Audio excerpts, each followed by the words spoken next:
be take over national security. Okay, Rabi ya don't call France book ko ya in the buy first Berulate. Yes, and along the line mama buy and ya don't call take over. Enti after that na why be after that no na new we said no na cheme buy ansana wadamfo eba asumani. Okay, na wo de fa be wo de mo be 3 Francis Puku. Okay, ya don't call Francis Puku of MPP. Yes. Ya don't call of NDC. Yes. Bevulati of NDC. Yes. Can you take anything away from Sam? No, in terms of security, no. In terms of knowledge in security matters, no. Even their public conduct. Yes. Take it or leave it. Obviously, Bevulati. And I'm the history with 64 battalion. You know, for most of them that know this way buga. Combative, yes. Very, very combative. And indeed, he's supposed to be combative. Yeah. I mean, now we commander 64 battalion. Yeah, you should be combative. A ship cannot leave. But when they want security, both MPP and NDC, a dim command. Na bevula to DBM. Yes. Bevula to DP. Yeah. Say, I didn't cry no. Na me ntia se kakrenti na me pese me nya nipa ba mi nu bi opinion me ni bevulati bukasa ro ka se si me nya fan of bevulati but me ni nipa be bredi di nkoma ya na bevulati de be piem se bevulo kwa ka che se ade we mu ye bi da na anko yi etiwe se ni ye ya nya careful ade se to bi ka che de we dia mu nwa mo sem kakra we meaning in fact the current strategic policy of national security. The Bevulati was integral part. Yes, that's correct. In fact, me Chawano, yes. Security from Pennyphobia, MPP security from Pennyphobia, or much less say. When it came to after I also West Wagon, yes. Nyoma BSCC, and Koye, the committee report no recommended Nyoma B. Nyoma committee no, I recommended say Omonton Trinity Adren. Bevulati retired. Some of the issues are raised here. Yes. Against national security. Yes. Against the national security. No. Yes. This is the committee, but operation wise, no. But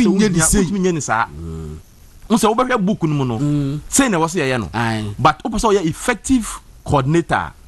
Ube here we must stand by be. Say upe so ye nyume bia ube follow on them. Yes. And yes sir. So Kasa will go according to the book and paper. Yes. The biano will be a mistake. All right. Enti and when you remember who ababa one pa say one the deputy national security coordinator no. Na me say President Mahama ye nyina nipa de. Na so no wo appoint nipa bia no wa ye careful kakra. Emma edmunyam mbra bibi ho. What you say? Current national security coordinator.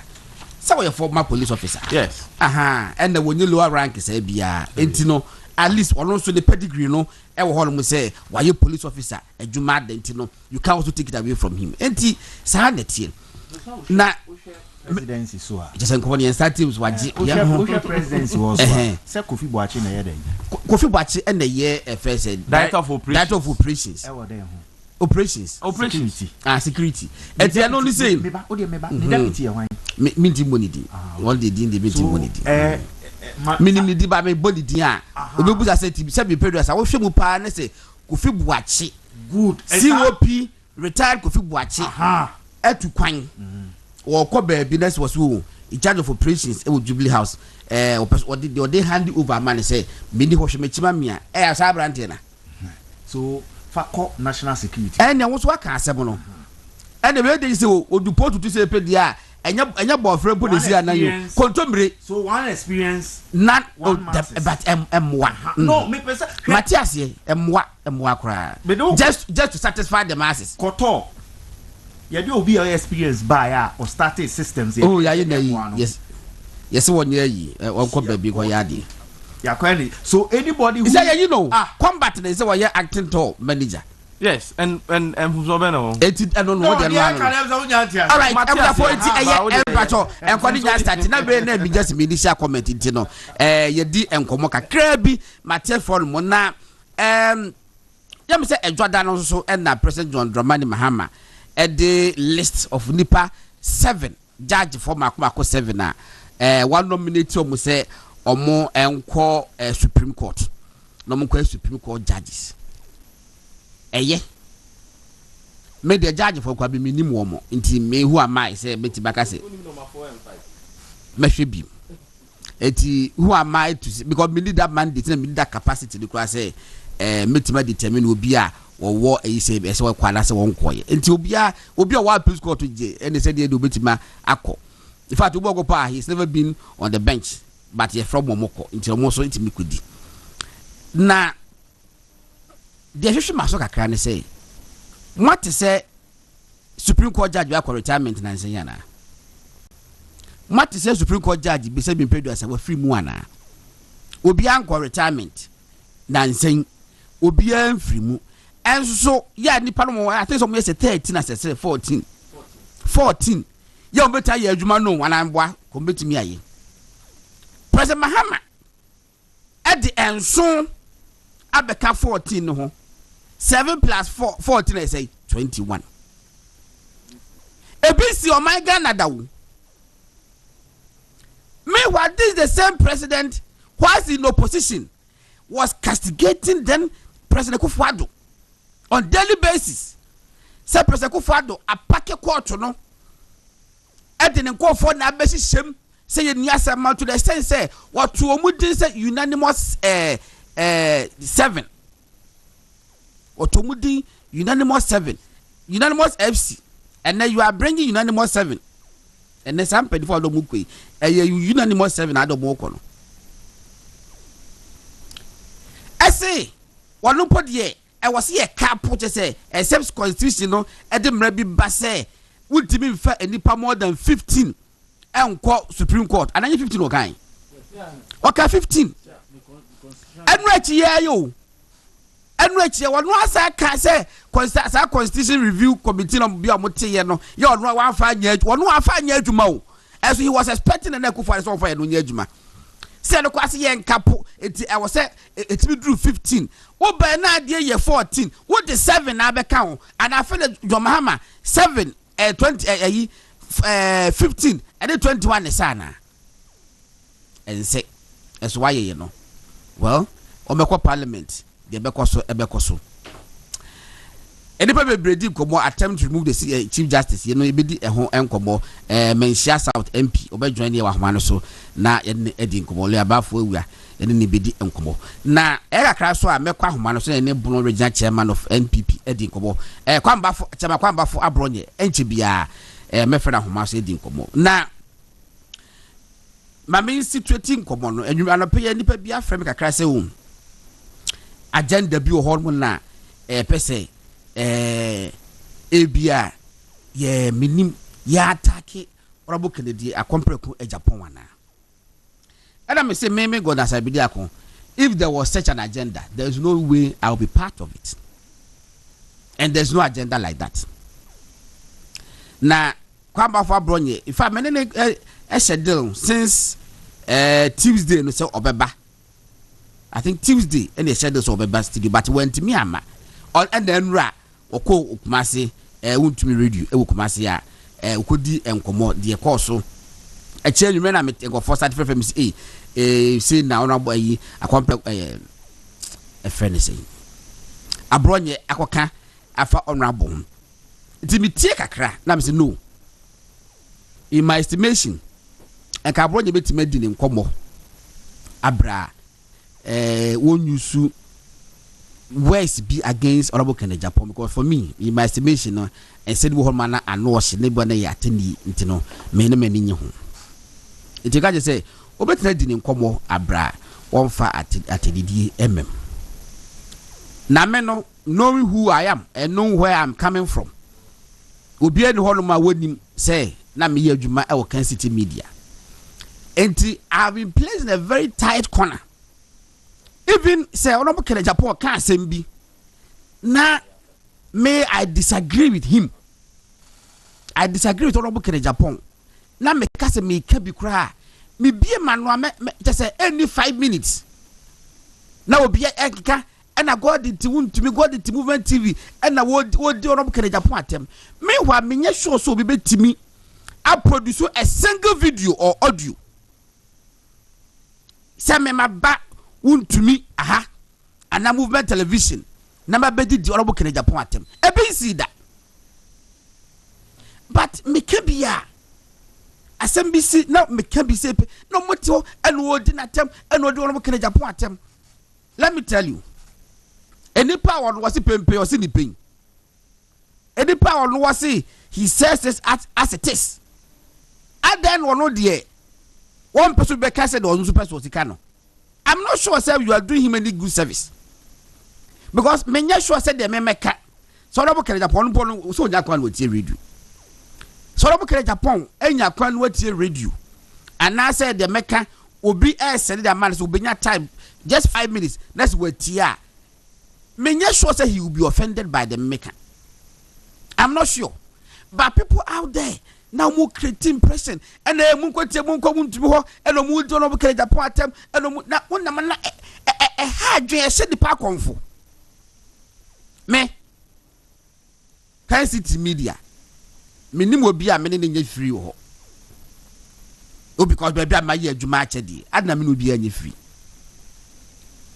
Me trust me fab me ne penu bi adi nkomo just 4 days ago say I'm looking forward to a day Kan City Media and Wuntu multimedia we can have that collaboration program bet my album in fact dana MPP last rally at University of Ghana Legon me call friends o man FM studio na 2 me go kasa hot twice ya mo fa gbache de tie adwam me ko kasa wo ho me ko obi ampamo me obi emu mani chie me ko mu nyina God me do aba fie in fact Kenneth me ya was we da wun ko bie mo me ya bo matrase ye nyina ye di nkomo enti mesre mo OSP de o ye na nsei me wo ho no ma lawyer amodate efrem no se me nua na de na ekoso era me cheche mo so we dey said anya yi he just wanted to find out that is it. Lawyer amodate was once a columnist in my newspaper ABC.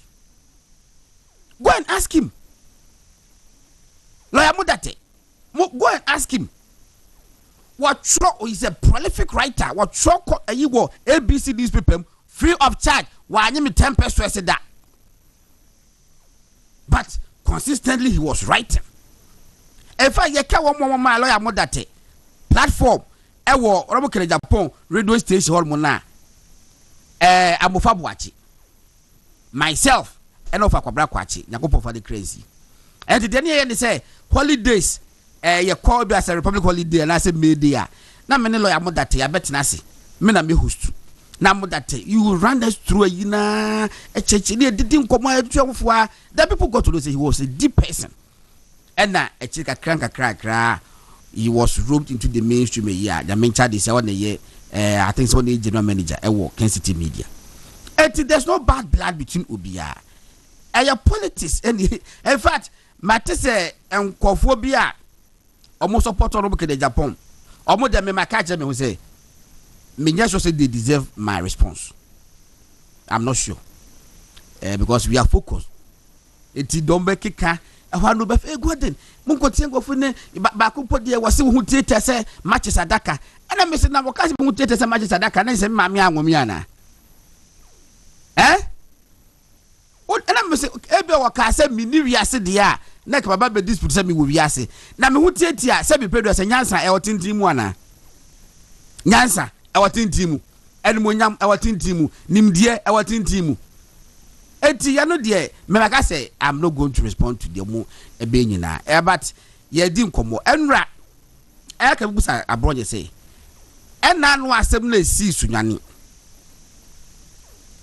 omu wie ye video ba bonten say Dr. Bamia e kra ene omu kasa ba Dr. Bamia ko kraki joku aka say o ye be ma NDC for showdown ama ye hu so no Kenya Japan akwa abronye ho ena kodi nkomo omu pon ye camera bi sa capture mo se Kenya Japan ne abronye ejina kwan ho kwa omudi nkomo kama etiede ne ka se bia etu akwatwene de atwene tell say SBB says si bukuada no na enura chi so abronye so respond ye I want to find out from abronye say e de ba dibim na say si a enra okọ wuntumi radio kumase a de kosie no ekosie ti ene ebedi enkomo nyame adoma edwoada eben MPP for ene other political parties kan bom na omaye ye check akra demonstration save the judiciary enti ba me the same picture na man flyer no fato so na menhwa de na magana fo ehu se nyame adoma edwoada de eba so ewo enkran krodium ha no eni enti no ewo ho no mo Madam Mr. Santi Pacho wetin the atos was say yes was say save the judiciary demo on 5th May 2025 5 a.m. ahomache starting point no Supreme Court Accra ho no and lotteries nche ho no ho any Supreme Court enti ho the best start na omakwa ananti akwa fa Parliament House fi Parliament House wa omko chew kakra no mo edomani ahwe Jubilee House ho no bakwa community demonstration no enti adoma edwoada was save the judiciary demo you know na eba so was judiciary under attack, democracy under attack, save the judiciary demo, save CJ from JM #save CJ from JM. 2 days more nyame adoma edwoada na de ebeba so ewo enkra kroduam no eni etiwe MPP for PNP NDP and Freddy saying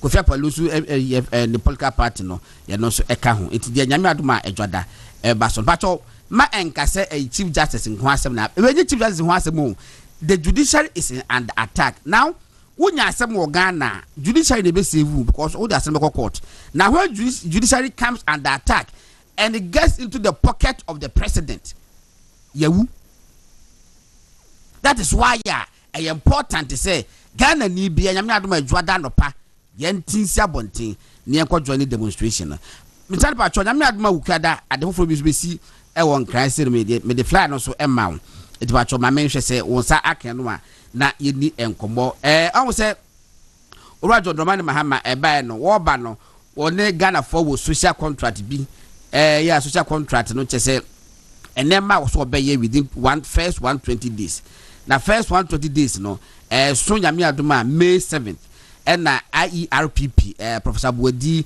Dr. Bano and Dr. Don Femo edi independent na omode sa dwumadi no so aba ewo conference press center ho ne yakodi dwumadi ni say first 120 days in government no it say about any yes it was say IERPP presents meet the press theme the 120 days accountability showdown. Are we resetting or repeating the past? Wednesday, May 7, 2025, 10 a.m. Ghana International Press Center. Ghana International Press Center. Inti ano so de nyame adoma ukada eba so ni. Empedifo ekwotenase na oma hwe say 120 days na enema John Dramani ka so ba within 120 days no waye anase wonye. Enti professor for na Jobama no asset the questions. And now almost so Professor for so asset marking scheme. Enti professor for doctor for ne ba betenase no mama ke say how twa ye wie no so wonya 60% a wonya 40% so wonya 35% was I receipt na ye no so na man so be say man kwa ba receipt so dia eni enti IRPP presents Meet the Press theme the 120 days accountability showdown. Are we resetting or repeating the past? Wednesday, May 7, 2025, 10 a.m. Ghana International Press Center. Mr. Santi Pacho me da se de e koso nyame adoma next week die ene je se enya senketo akrampo e wo enkran krodium be de beba bia no wotumi radio trust us any movement television the report ni na eba abusafo once again mo nyina kwaba Peter yes samo ho ye oh yenua nyankopon adom emu ye ahode ho okay enti ene enipa me sa be join wa homa no so yes Dr. Gidi Oboako e be join tano north na obe join wa homa no so na Mensha South MP so be join ya wa homa no so na Kwamba Fabonye so e be join ya homa so weekend di na emu ayeshi enti no sanity Peter e fa na be start efi now we can the appointment of the 7 justices to the Supreme Court. Okay. Na me pese mi le bibi mi kan bibi o. Okay. Nse me nye lawyer. Na wonso ko ya nka. Akobodue na wa ko ye yi na. O di akopem baby. Embesafa. E wi hia ma me hwe bi ma me fa de be September mu. Fantastic. Enti na onim. baby a Nyankopon bo ani nya lawyer ba for wu a o say bisa no okay on say one of the charges against the chief justice and say or make a recommendation or now for shining star for so or make a recommendation to the president say it's a Juma Supreme Court not Dawson. It think you be here more justices to the Supreme Court. Yes. Almost say Sebiu a young from so even though mun chere maybe a court because constitution chere kwanya fast you are appointed. Na ye namu it me kura police officer be no 37 traffic light in horn. In so tokura no ginam. In such a person let's say be a share the appointing authority na oh asumesi obo adwuma pa be ya mo man promotion a mesum will be war Westland yes Westland Gimpa and Legon crossroads one yes crossroads no yeah. Na on that crowd I think say Fedam July say what we say my appeal say I my appeal say I was the man special recognition I for so ma and I'm boy enti say utimi obi a ono da ekuo bia no no hu say oh ye be hia no make recommendation yes wakoye mpo eno nso kra president kra mpo antie no mpo na wa ni so na say no tumi yemfom so a e be da yemfom so so odwu ha won ase ba no e be ba so ma me ni hiam ne say so who kind the appointment letter and our letter na free ora Callistus Mahama PhD doctor or a barb on the nomination of the justices to the Supreme Court of Ghana na me my dream me fi say tiamra I say on so beti yes enti I don't know but e be a lawyer ba obecheche mu omuti wo de yen kan o say pursuant to article 1442 you be kan article 142 of the Constitution of Ghana 1992 His Excellency the President has nominated the following justices of the Court of Appeal to be considered for appointment to the Supreme Court. No name mo nyina Justice Dennis Dominic J on mum do deserve. Obia deserve. Me do obia deserve. Justice Simon obia deserve. We sure. Justice Senyo Jamafe o deserve. Justice Kweku Teria Akaboafo o deserve. Justice Philip Mensah Papa bi. Justice Janapari Batel no. Justice Amelie Bobo Boba oh oh trouble attached are their CV. I trust that the council will expedite action on their considerations too. I trust that the council will expedite action on their consideration. Please accept assurances of my highest consideration. Now the command, the acting chief justice, the Judiciary Council. President Natural Command Judiciary Council so omunko consider nkofumiens and soon. That's how they know. Tie article 1442. Okay. The article 1442 of the Constitution, the Queen first appointed the justices of the Superior Court. Article 1442, appointment of justices of the Superior Courts and chairman and other members of the regional tribunal. 2. The other Supreme Court justices shall be appointed by the President, acting on the advice of the Judiciary Council in consultation with the Council of State and with approval of Parliament. And the appointment of the justices of the Supreme Court, no. How it is done, they say, the President will rather act, okay, on the Judicial Council mom recommendation to him in consultation with the Council of State. Not that come Parliament, not Parliament approve and I'll mark of it normal approve. It is not the other way around. The President mom been nominated to the Council, the Judicial Council. For me, on the face of the law, the Constitution, the law is the law. Any the my opinion no etomra. But you see, the I'm being careful some land bia na the Supreme Court ama ruling be pain. So President to me nominate ma ama yako consider. And they minim. And he said, and you was there. Na President Mama Tomra. And he na nkofo ya bom di amu nyina mo kire say oh omo deserve we omo appointment na be den because me Oscar I can challenge it.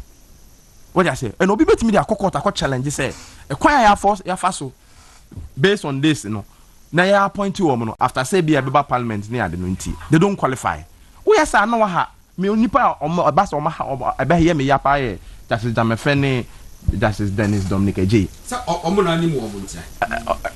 Ebe me yapa. So omo na ni. But obi ade be ya because obi aso ni obi. Well, but you say they will so na they were. Until the work can. It's the appointment it's wrong. On the face of yemra pon a ye de adwuma no. Yes. But enyame na mechanics say awa maybe brepamu no. I'm sure they will go to vetting. Say ekobas na mukom through the process nyina wi na ekodu vetting na. Ni nyina ebe pie ebe hu say ete say na say ete say. Because obi go make recommendations so and also request. Say ye be hia say tika meka me nko a ABC di mra. Na say enfomso na nu ntie timi gina so say yenko yi chief justice dia. Now won so adane constitution no upside down. Won so e was saying. Then you are also a candidate for removal. In fact, President Mahama is also a candidate for removal. Based on the face of the constitution, I can say, or say on mum acting on the Judiciary Council mum advice to him. Peter, my chairman. Chairman, my chairman that is saying. Hello, chairman. Chairman, kwamba fo abronye. Na se anyame adoma ho de ho afa emuda ho. Na ubutu kumasa na ase wo call region. Me butu kumasa. Okay. Eti yebete di ko straight away na yenko. Yenko. All right, abusa fo nti chairman kwamba fo abronye MPP bro regional chairman na wo wa homa no so ayebedi enkobo kakra na yaye chairman nkofo chese na no asema esi sunyane so kasa bebuo mu etie de ye ante ase onti so na bokere Japan respond ye ene say hu se se na asem na wo ka ye wie ye no videos ba bonti me hu se mu mie no ma patch up wona do bokere Japan mu go way back years ago ya wa fale se wunu apenyo so fale se wunu aketoa ene hu dr ba me akwa kraki jokes holma obi am se asem no tu atwa until enra me holma me start nya course you say abronye ewu kumasi a some okay can anu de akra miti akra no so no some of them na me no disagree say the to be na asem wana anu ehye ewu kakra asem be ni si ya enra kan de okay kan na ye den and that bebre so ka say anu ohye a masem na me kan nora na anu nyashin chance kan de Japan ka kire MPP fo nyina say yewura Dr. Mahmoud Baumia ebe bribe no $800 million enye no correct na NDC for lusu sa asem bitia MPP throughout 2024 election over 200 radio stations and the board have voice na the Japan ka say but we have tried to bribe no $800 million what kaya 2015 eba yewura Mahama teso da afọ Mahama teso no okwa IMF akwa Bosniano. Oma man $1 billion no oma man $950 million okay. $1 billion oma fa nyina ma eno na nam so de embargo to so. If on my ruling na akwa $1 billion yen sanka. You are telling me say Baumia won 85% of that amount or the brew can the Japan to die presidential primary school. But chama send you chim. Me okay Timika Baumia try. I saw $800 million. I know Yaman show. $800 million. The chairman, chairman Bato radio stations. Chama tobo mesel sa asem no o kan fase no somewhere 2023 meboa somewhere 2023 and na wo kan ye se obi a se da ama me ya no nti se atwam ye obi ama me ya no ya election 2024 NDC issue no all their network no boka tro mo say boka kwaka tikere dia Japan the track o ma NDC for say asema me kan ya na akam. Maybe so simple question. Or Krakoma and this for na say, Asare make say Baumia at price of that bribe me $800 million na me man you know. But or Krakoma almost say, me and me kind na me boa.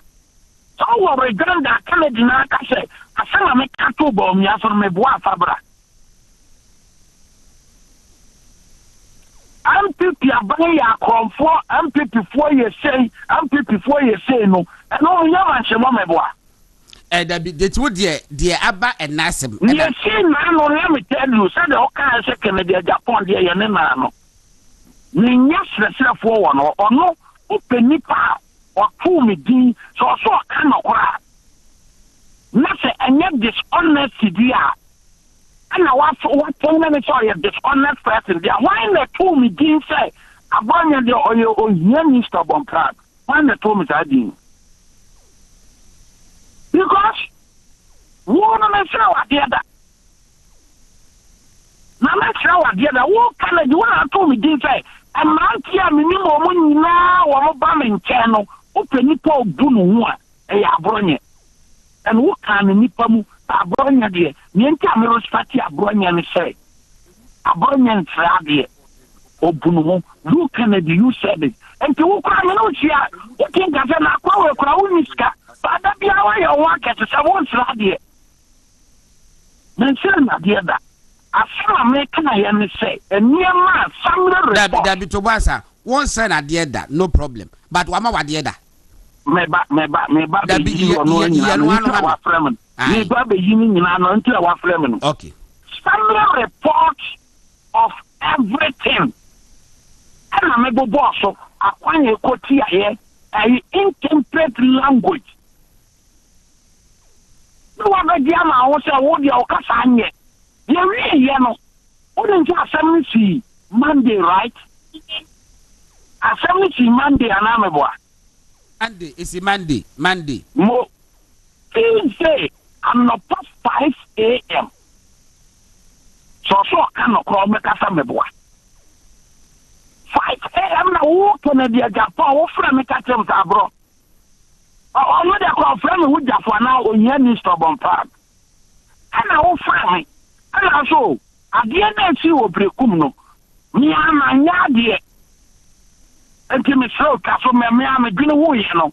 Mama nya de we am si kasa ye no. Kasa na nkoyie enti no ani mo ntete ye bra ho to na meda no na menkura no kura binum di pro bra na me no ye nkan nsem ko ansa na wako se be ya obi ante me no nka asem bi what dey say asem papa na me boa of course asem papa mo ana me si yo enti me ya asem ko mi turu sunyame municipal ni mo wan na bobo ya akoso me enti me try say my friend number ni ye busy ana me ka tell the sentiment nyani me bodyguard Kudus ana Kudus ko antu betru Tuesday last program na o mo ye ansa na o mo ba bu akwam o ba ya na o ba protein ja se de anopa me tro ka ye no me a me hu say ma nye ni yi ndu da yan tina se me yan kasa ni yan open na yan resolve issue na mte ya pe anti ye say ye pe ba na mto ne ye duru kumasi a me na da kumasi sa Tuesday no nti edura mi akasa obi a wo wa frame akatra mfen ye si ye wanye mi yie no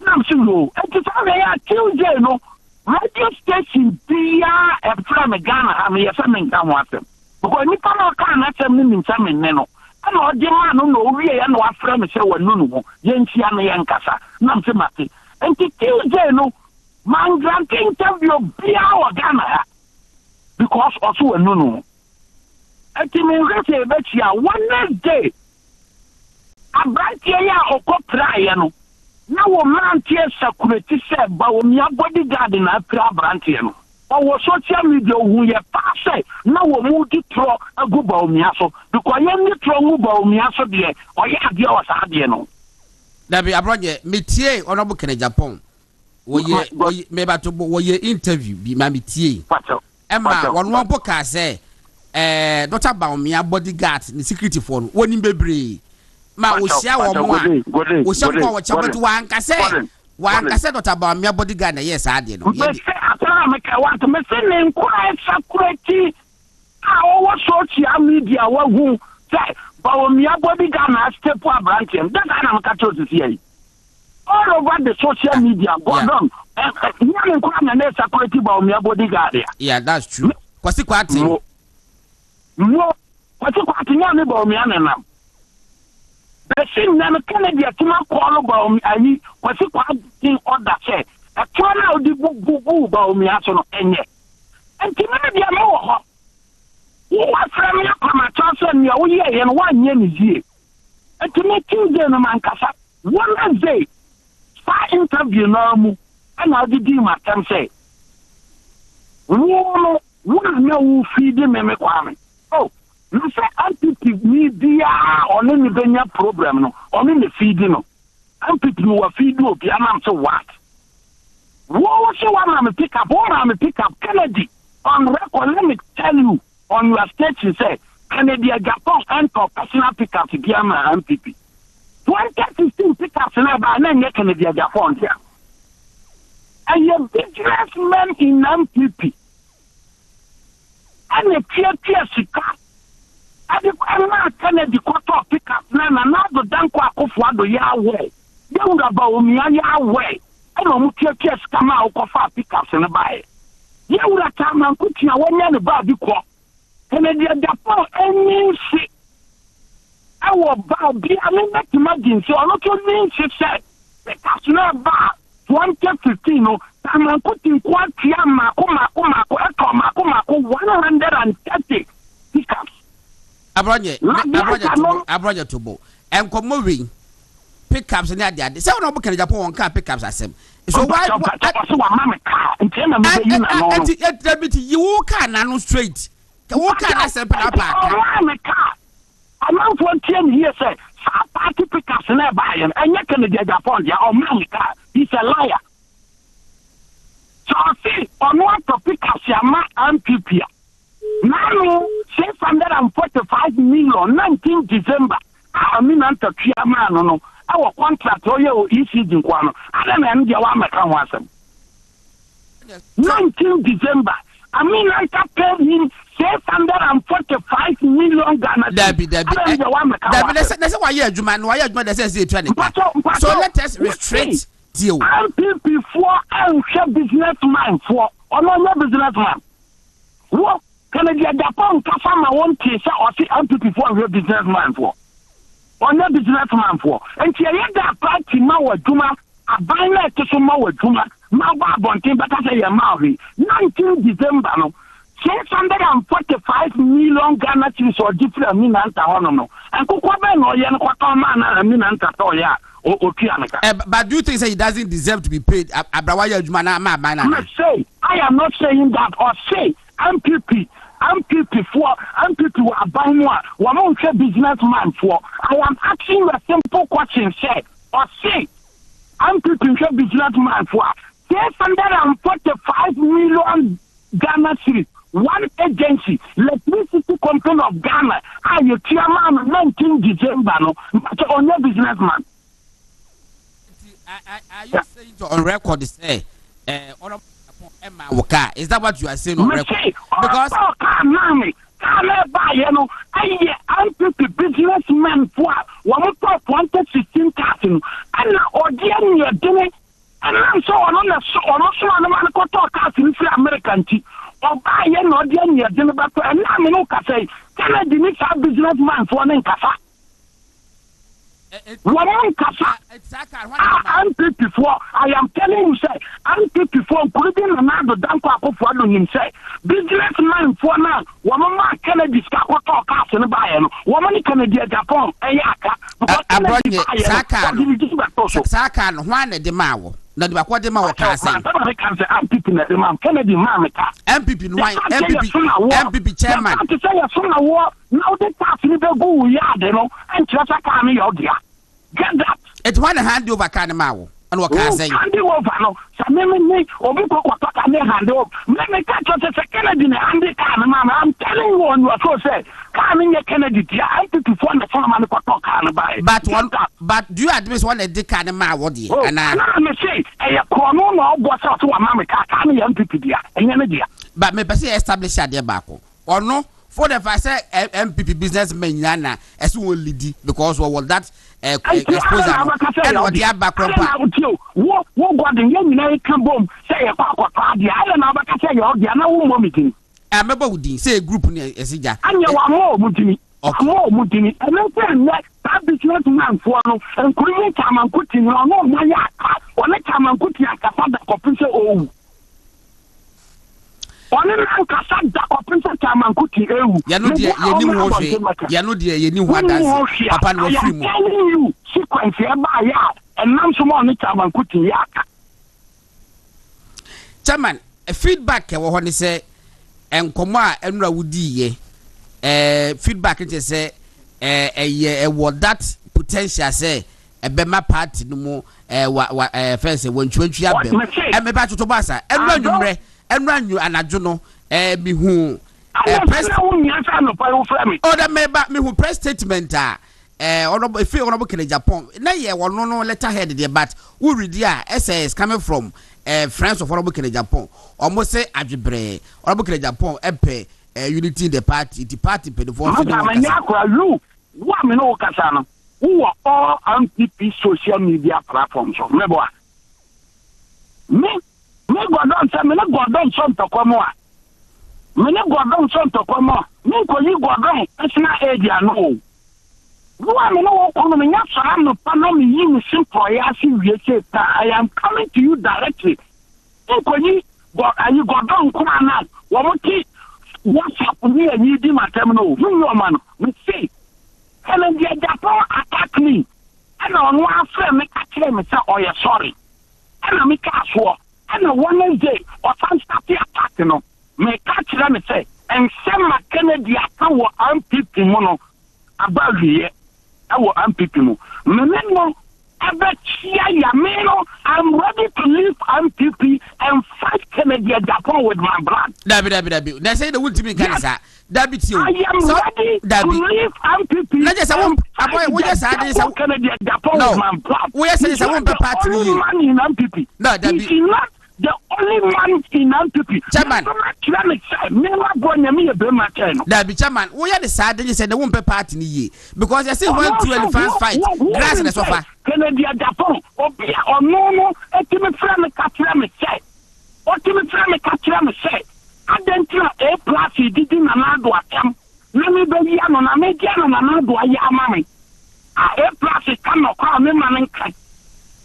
Kennedy Japan call me no catch me say. Na nado nya hwe mame. Etimi na a plus didi na nado atam. I'm saying no way. Me man na nado and say am a plus and say MPP. Me na di ba boso. Chairman, I said what can we that bell will from Kasa. He called me. He called me. Kennedy Japan called me say, Argentina A plus. Didn't a nado economy A plus but on a name of Bonia Jana and nado I am. And say, I won't allow A plus to destroy MPP. Or destroy Nanado, not election na ye come here party. So we we did the year MPP for actual power. Until yeah, MPP A plus cannot be. The reaction he financed A plus to contest as independent candidate against the party official candidate. Our Guamua Central. The real A plus man can the bar on Timber say. Abana ya kwato ye no senka Kennedy Japan nima nka wantuma nwene enti yan fa seda na Kennedy Japan godam nam kai da me da meti ye ni say me man te say A plus can say da meti ye say A plus can say ebeka be 3 days or 4 days to election no and honorable Kennedy Japan friend ka che ni say MPP for diska bi ba ho asese Sebia won't me win it will also go pes can be and the son of Wakaba man, this will come to be I say, yeah, it will fast down command man. Or see as a party, it's a whole godon. What making for make your opponent a party no patience and a cost. One Yamano Casino, I won't benefit here, MPP more, and your contract Casino. We go to MPP more opponent. I want to make quite lecture man. Yes, it's completely in a party here. Oh, no, mean to me, yes, sir. Which means, yes, sir. Be a yet, ever seen that. Young Carnegie, I'm a Nipanaba on Tabaka. Or I'm going to regime. Can play on an upon a buy. Not you about me, not the regime, not so called. I Pentecostal Council, my association, no more program. I want I am about me and a posse.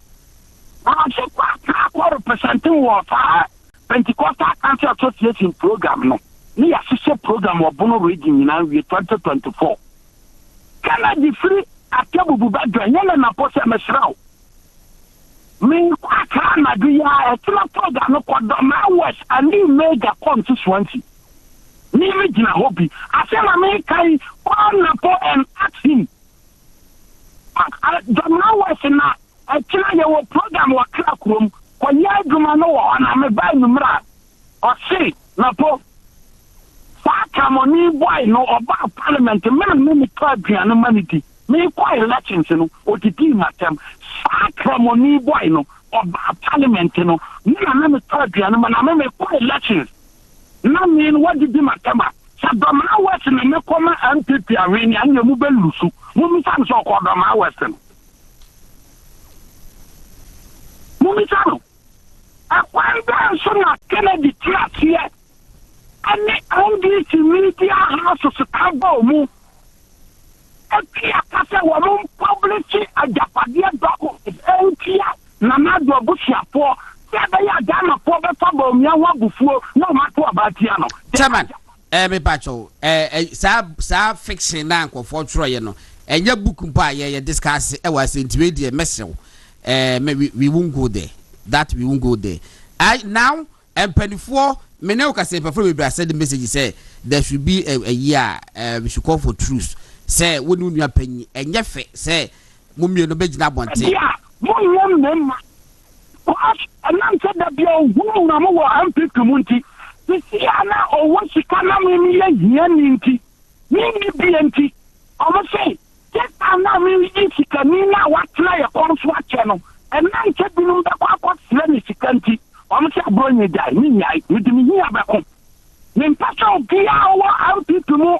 Ebe baba kata. Na me check na je Japan sa am there. Me do me here back home. Ama na we say, wa poka nya mi ntokwa. Obi a wa ka tire ampifo nyina say, ono de oda o so ntokwa mo ntokwa ho dai no. Me ka tire me ta me ye wo fufuo wi a. Me kimako me mako na me kwie ni je na je to fufuo no so no. Ano so ye ntokwa. All right, chairman. Program ni di Bɛkyerɛ. Program ni di Bɛkyerɛ. Ya me obia echeche na semu. Enti I think say what cheche semu enough. Say the see yesunya ne na de eche ono ankasa frɛ wo say the call and anko yinti mu make peace no. We also entreat you say hold your fire. Yes, sir. Last question. What the wadawroma?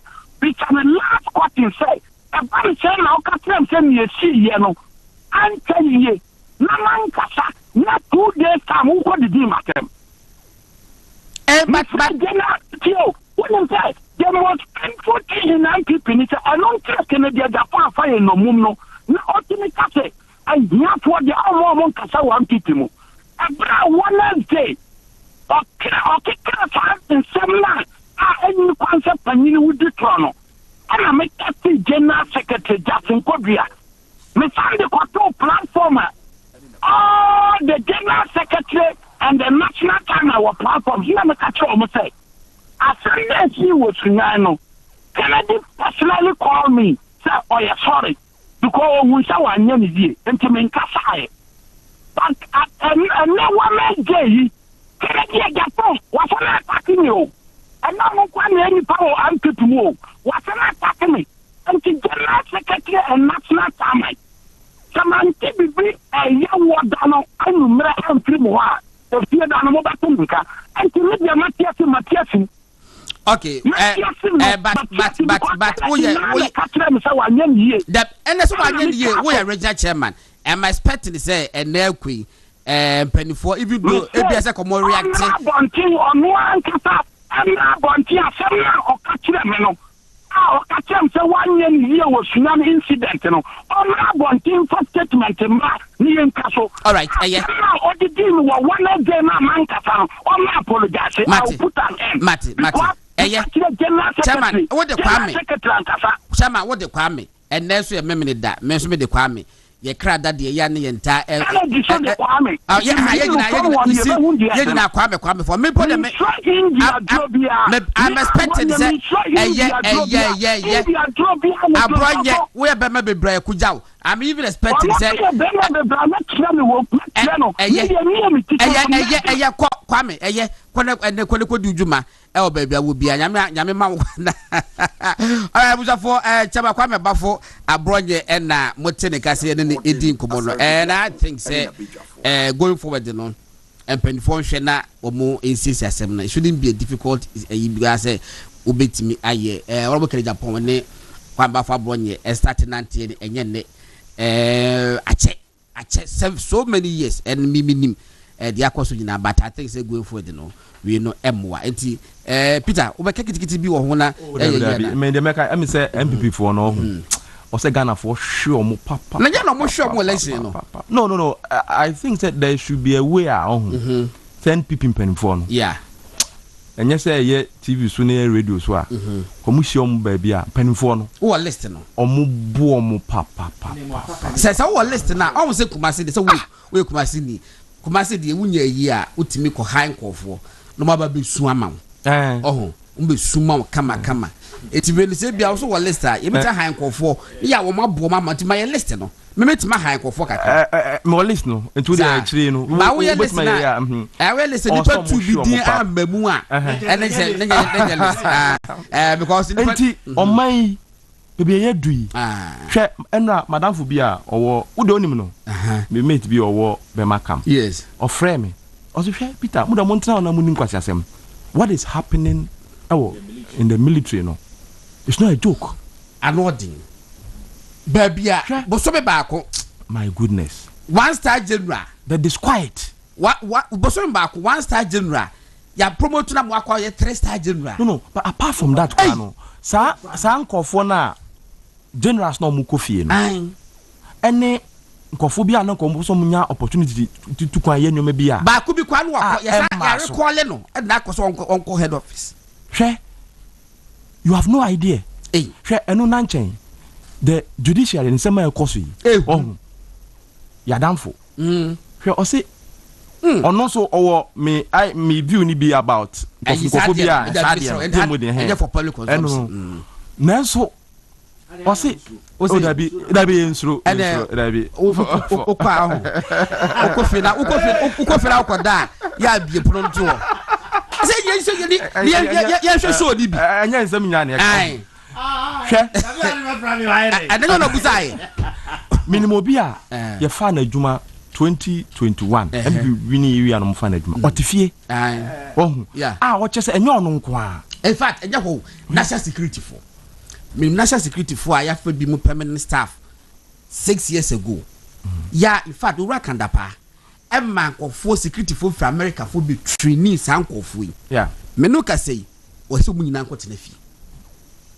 Yes, make I have me from God Asare-Bediako. Men America. And Quafua or more ye frabro CIA for baby a bit training woman. Amasa or more light detector machine, you know. Or my go through system na ye am obi on the average we no obi no nya be 90%. On my not I spend so much on them. Yes. These are youthful people between the ages of 25 and 35 or 40. Yes. 3 months they so be fee and the state is paying them. Hey, what do you think we are doing to the nation? Sure. Onim into Sunday me. Obi atifie.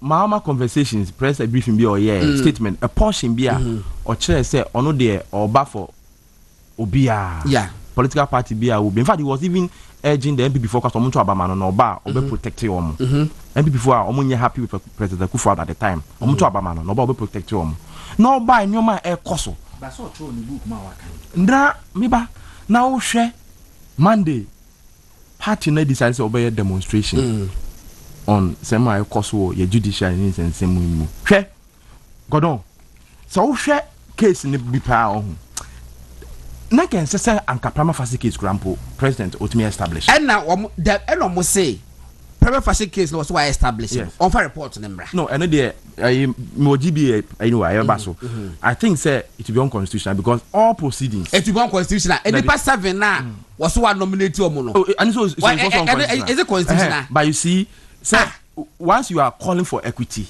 at least and you maybe will say also o fight o hwe say and so dana kwan so hwe danger because Daniel Ofori the petition on the call of March 17 2025 the prof on paragraph 5 and 6 in Zimbia can say or say a better committee no not you point 6 no other contest for proof of the allegation this other than the committee this petition is therefore not the place to try to offer evidence of the misbehavior and incompetence that we put forward against the Chief Justice. Repeat it. Maybe hear me, pa. On narrative, say Article 146, the removal of Chief Justice. Daniel Ofori. And I'll say this petition, therefore, is not the place to try to offer evidence of the misbehavior and incompetence that we put forward against the Chief Justice. So where is the place to put the evidence? The evidence now, President Mahama, so they established a prima facie case against the Chief Justice. No, but the petition, one provide evidence via. Or say this petition is not to provide evidence. It's a person who day. Yes. Hearsay. And yes, it will kind of petition now. Ghana for a Joada demonstration. Ebe koso na draw attention of people abassos. The entire being here say ebe protect the judiciary. Na hwe nkwacha sama MP before ye.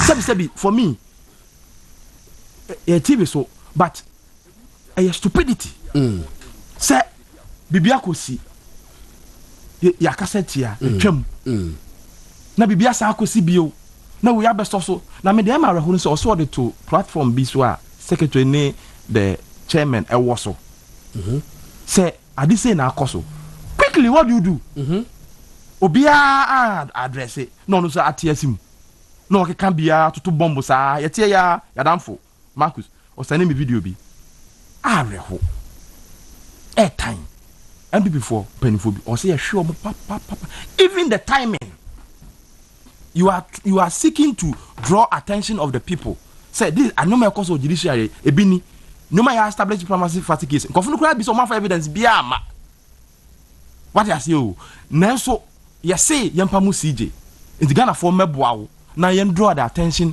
of the international community ni amount for emra ho na mugu party ni mu e kontokwa ke kansema enhu hia etia mo ho. All right. My last point. The fifth petitioner no. The case any fourth petitioner no. The case in the air time. But they say we should make it clear say fourth and fifth the encounter. We are for there kwa. That's the responsible. No, say third one. Let's say so kwa. You see, and that is the problem. Share. Menya lawyer. Obi ka say ye hia see who prima facie case. Ora Charlotte say case no. Before a prima facie case established here no. The Chief Justice then no. Etro no say cases we there entos mo abo. Awo yi be frim. Na ate say ekabe miensa bi. Ensia me wo no you know. Ne wo nyina so a wo so obeyi ano. Enie especially the prima the procurement breaches no. Yes. Enie.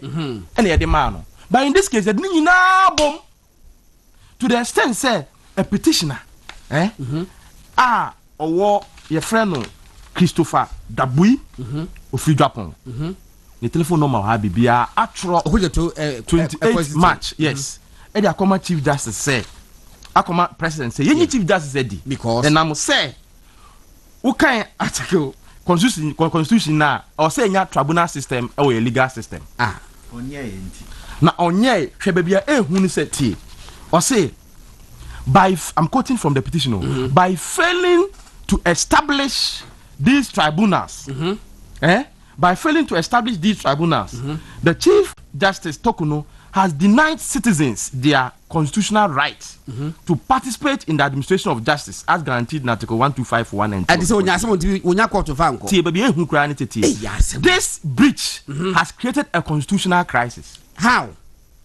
Theo, her failure to establish regional tribunals had created a vacuum in the justice delivery system, denying citizens access to justice and promoting injustice. And Chief Justice established the tribunal system in our court. No, was it? Ama injustice about it. It's only a semi the court that unya justice. And anybody say more. I am ya no ntina.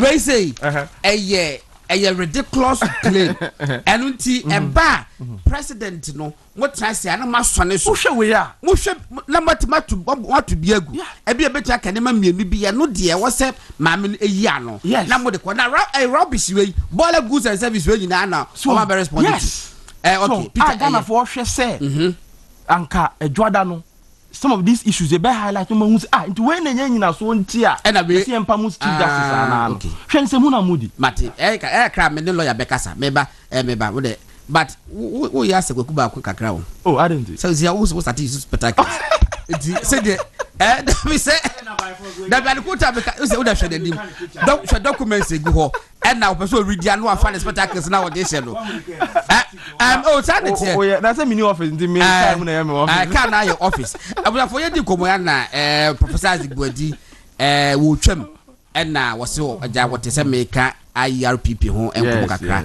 na nyame adom so a wo kwa do mo ne be kasa internet wo twa na ofa kakra na wo de enko na eba ti prof we de ye mo akwa ba yo minya mejoso na mechia menyanko ne ya ba ko so abeto no ha ye fe no kuka oh kuka okay definitely yeah ti prof me hwe se bia mu university mu ko breaker na ka wa ye small seminar bia mayen oh me de bi group no beba Bɛkyerɛ group nyina beba we have small seminar be my how to control the temperament yet drum home our point and why she be new I say important so yes I didn't my she do all your crapo et prof ya bo akwa ba biom yo if I meet you na gana no dey jade die enti ya de person ba bawo me say that far me hu na ni ma na me yima se me say aba wudu mama editor of course wa send me message bi eja ewo mu no e pass prof aba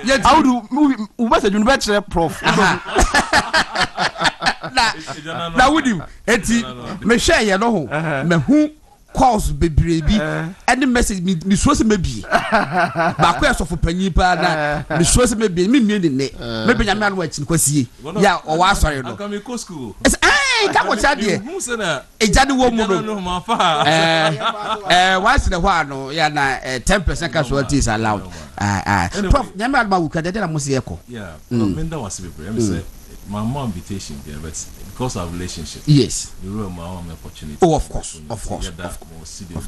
company so I say we pray let me say on the 7th May Institute of Economic Research and Public Policy you be Juma Stronko or Ghana then akofa side we aba ya to assessing the administration of Era President Mahama 120 days yes on my social contract be say about 25 or 26 promises not the betuja na emi say yes say any spectators nko nte ba na ya kan ho abom na yetimi ama ya assess this administration 120 days now and then na yehu and then ya ate had been yenya because enya no mai ye obi amana sa 120 days now. On one of the man.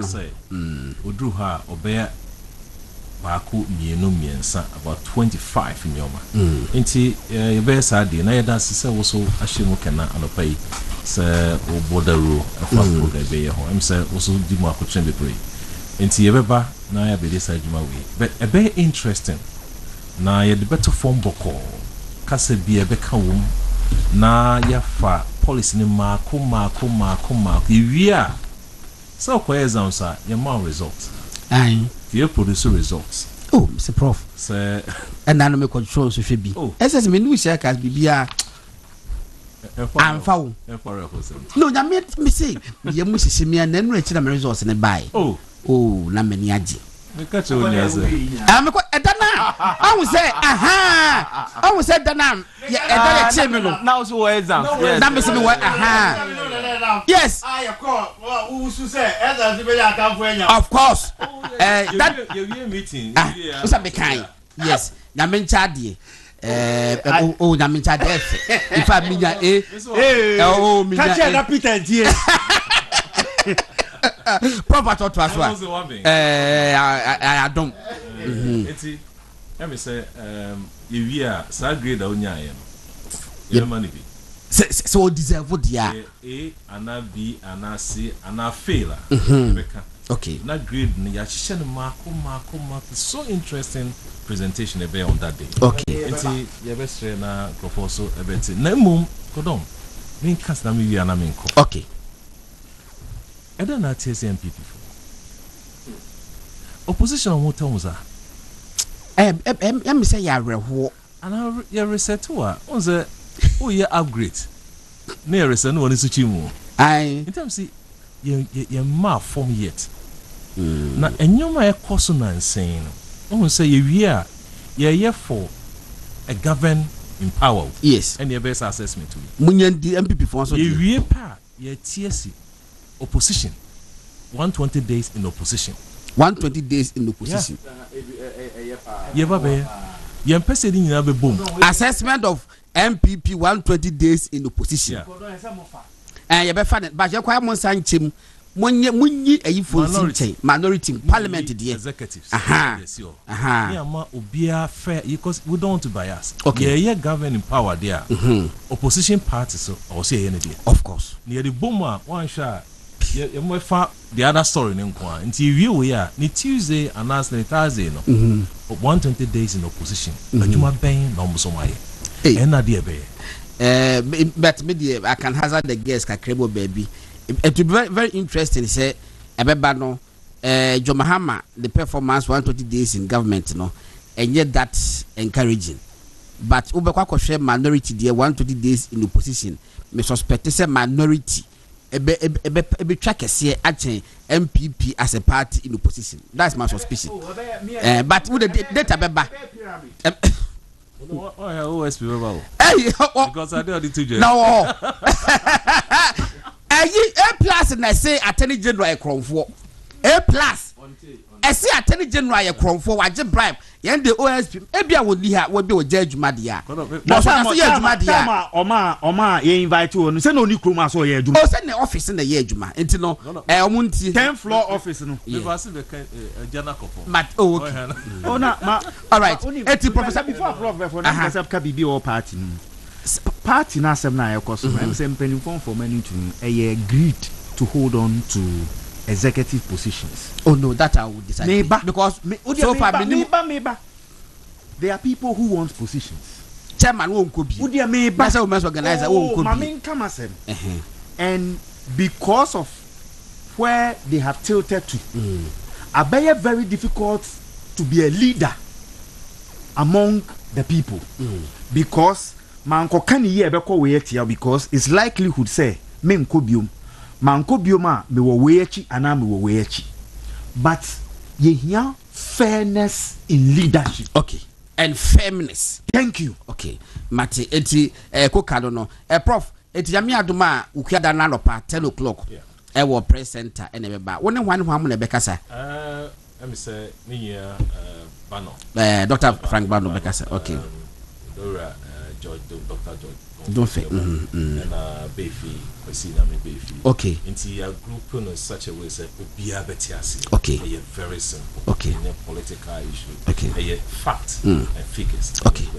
All right. Into Executive Director of IRPP, Professor Isaac Bwedi and Martis Wakas. Yami admo ukiada ibitri fidi ni nyina kwa town ye bedimu tintiman pa ama Ghana for yakwa kwhwe yes ye kwa market professor for ne kwa market ne enso report de ebeba abonte aha eye wutu radio 95.9 movement television so na mo hwe fam god na Asare-Bediako program di Bɛkyerɛ mu na menya messages varied messages obia wo de wo ka bi so de montomobo ebi so mayade ebi si wei ebi so important say abroje beko tangent na wo ko no ebi si da bi tangent no a slippery road kakra ebi si it was bound to happen enti obia wo no opinion but nyina ne say party first unity of the party is so critical at this point in time party opposition enti ebedi ho enkomo koka maminti we na no ni chief justice nsem no eyi na beko so what do you call it adwada no na yenti na A+ ade no mahu statement BCCA koka kwa yesa mpo na do attention first na mahu statement bi a A plus say enye wono na say eye kromfo no attorney general eye kromfo no. Na fe na dey na all patch that same statement. It's no statement who statement BCCA. Enye wo na wo se wa patch. Enye wo na wo se wa level an allegation against the chief the attorney general or a thief or a corrupt or a stupid idiot. Why are you apologizing? Enti was it I wish to formally address the recent misunderstanding between myself and my respected senior colleague Dominic Yine. To begin with, it is important to clarify that this matter revolves around two separate social media posts. One, a Twitter that's exposed from a fake account impersonating me, which claims that the Honorable Attorney General is a thief and corrupt. Second, my subsequent response on Facebook after the Attorney General appeared to rely on the content of that fake account during his press conference to address related questions. Adebedie, yeah, about your subject to we kwanye street proof mpo. Common sense will tell you say it doesn't make sense. Shadie. Fair was say you know. First one, a post from a fake account impersonating me A plus, which claimed that the Honorable Attorney General is a thief and corrupt. You know, was say A plus in you one. Where's the buyer bosom yaba? When did you report? Meba, una meba. We buy A plus, we bosom yaba. Ya will be a can one samusa. Ama Attorney General about respond. Attorney General, I respond that boudin. T was the second issue. My subsequent response on Facebook. My subsequent response on Facebook after the Attorney General appeared to rely on the content of that fake account during his press conference to address related questions. The A plus say first one now. Oh, me wa ko yini na ba me akenkan. First one now waka say Attorney General ye kronfo no kwaje bribe no. Kwaje sika so de go tua bribe no. Enye wono a. Na Attorney General be kasa ye no. Eno no A plus ababa respond to the Attorney General kind. Now in this case no A plus response no can say. Peter A plus response na what the command or the man Attorney General did what can say. And then a side response no one can say Attorney General Jina ho. Some now was a mina because enya mia. But would you to me can say no? From the context where kind of say my subsequent yes. Guilt. Oh, eti pacho ba ku ni I think say God. Yes. Yesterday. Too good. You be ba ho. You be ba ho mo. Eti pacho ka mi ti dey na person dey fa. The party for insem penifo na yetna seman se hunu we ekoso. Ena there then say who various political parties now a lot of the candidates omo boys assert agenda and it's normal way koso a more fair understanding say we have leadership crisis in the party. We have strong leadership crisis in the party. Thank you to say ubi akwa elections onu na ndi eda paper no so party no ena pushing and then the flag bearer and then the running mates omo ena airline for and omo ko thank you to anybody a oka ho no. In fact, so obeka sakra see a script mount now kasa so that kasa out of context because really uni message be out there ma so contest elections your constituency and our contest elections wo and this you do constituency no why then no what can be but guidelines okay say it na kan sa asem no guidelines na ma jinse mu but body language of leadership say assemble they sit aloof and watch obia nye bold engina onka say yenye say na ade na ekọ na abedru ba bia abedru say who is calling abronye into order because on also the point in the say ade na start see no o message SMS to mpanifo bi na o expect say o mo be draw attention na ceasefire aba it is not happening. And me the radius is a normal way come. delegate na mudi mu afu delegate na debiano you choose wrong people we be lead no this time sa normal we koso ayebehu ma mehye say ye besre say reforms ne sa normal be bantem ni etumi akọ congress ni yi new leadership ebeboa because right now we have leadership crisis and a bon kun enye say thank you to abe platformer nkofo dey to blues abe platformer ye pe baby e de fibi abata the former flag bearer ho unti ase in Kolawa party momunye spokespersons etumi kotena TV so radio so level falsehood na yem from to order. What is happening? DNA koso me ba cho me hwehwe A+ message ni me home phone so also a brad attorney Rebecca Saye no A+ responde e woni free person me nya sa response and catch nkofo screenshots no mo ba cho mo hwehwe ma me a point uye bibi na umpe a now delete out to me catch account owners no mo clear how we nyina free nti enyi free Chief Justice asem na ayekoso dey demonstration na divide way ayeko nti why do you expect to come and join and the so a numbers game nti what we are doing we have only today and tomorrow and again they are also using wrong people to lead the campaign. Hey, how can you say that? Say minority the omone party no party leadership no there are certain people who lead there na ekoye no ekrama nkrofo buofu. It gets to a point that you bring new people to drive new agenda. The same people who led our organizations and things fall apart. Nana B is still leading what we are going to do again, and people have issues with it. And that's why that's organizer. You know the omo term enye enquiry. No. Issues no wo ho. Mo menka issues. Me menka ahoma so menya lawyer e wo ahoma so na yeni komo. Council, good morning.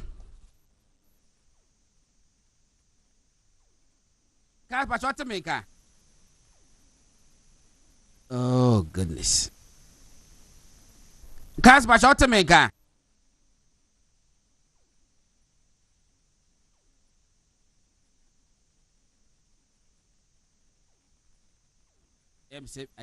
Mesa try na yenya lawyer bafo ewua ewo ahmano senaka yetimini no edi enkomo mamenhwe.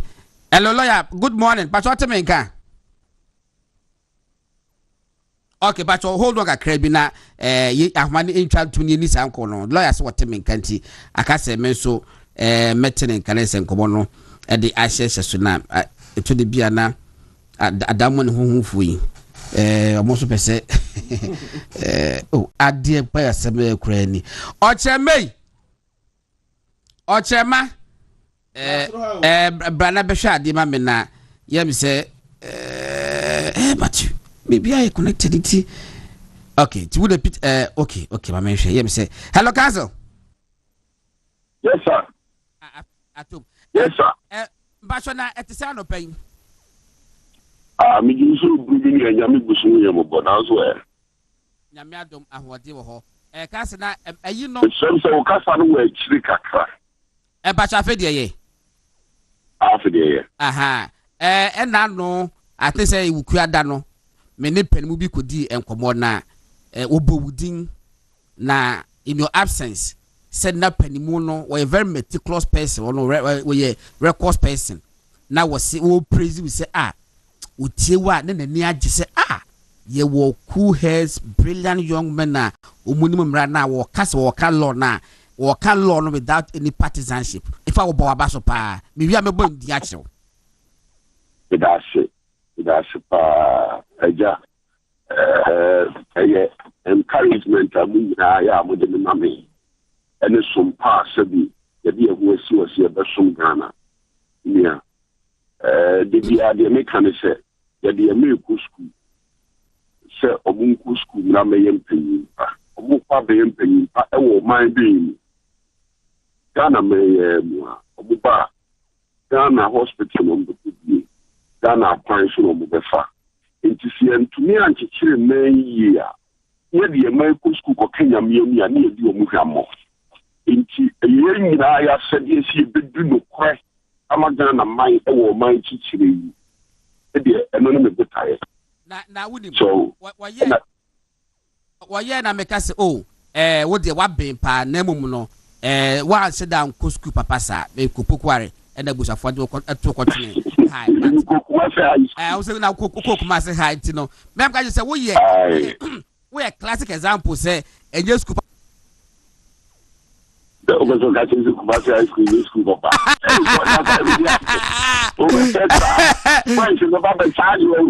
yɛnkɔfoɔ yi ɔmo nneɛma nso gudu ɔmo nneɛma nso gudu